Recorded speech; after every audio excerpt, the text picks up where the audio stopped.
सस्तापुर गांव में एक जंगल था। उसी जंगल में एक घायल और भूखा शेर था और शेर बेचारा इधर उधर टहलते रहा, लेकिन वह शिकार नहीं कर पा रहा था। शेर इतना कमज़ोर था कि बेचारा कमज़ोर के नाते ठीक से चल भी नहीं पा रहा था और उसे खाए 10 दिन हो गया था और 10 दिन से बेचारा कुछ भी नहीं खाया था। इसी के नाते वह एकदम कमज़ोर हो गया था और शेर बेचारा खूब दहाड़ रहा था, लेकिन उसको दहाड़ने की भी शक्ति नहीं थी क्योंकि 10 दिन से कुछ खाया भी नहीं था बेचारा। और उसी गांव के बगल में एक किसान रहता था जिसका नाम राजू था और वह काफ़ी सीधा साधा इंसान था। एक दिन राजू ऐसे टहलते टहलते अपने पास वाले जंगल में जाने लगा और जंगल में जाते ही जब किसान जंगल में पहुंचा तो वहां देखा एक घायल शेर था और काफ़ी उदास था और रो भी रहा था। अरे जंगल के राजा, क्या हुआ आपको? बताओ मुझे, आखिर हुआ क्या है?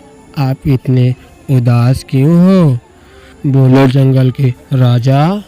फिर किसान ने शेर के ऊपर मलहम लगाया और शेर मजबूत होकर खड़ा हो गया और फिर शेर और किसान में अच्छी सी दोस्ती हो गई।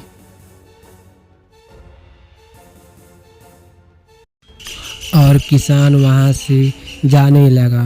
किसान घर ही पहुँच रहा था, तभी उसके सामने एक बहुत बड़ा शेर आ गया और किसान काफ़ी डर गया था। मुझे छोड़ दो, मेरी कोई गलती नहीं, प्लीज़ मुझे छोड़ दो, मुझे जाने दो, प्लीज़ मुझे जाने दो, मेरे छोटे छोटे नन्हे मुन्ने बच्चे हैं, प्लीज़ छोड़ दे।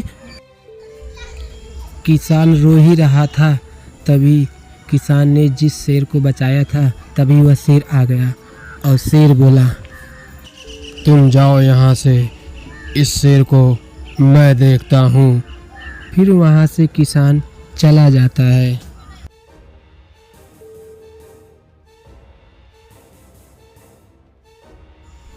फिर किसान खुशी खुशी अपने घर चला आया। इस कहानी से हमें ये सीख मिलती है कि हमें हर किसी की मदद करना चाहिए। अगर आज हम किसी का मदद करते हैं तो कल हमारा कोई ना कोई मदद ज़रूर करेगा। धन्यवाद।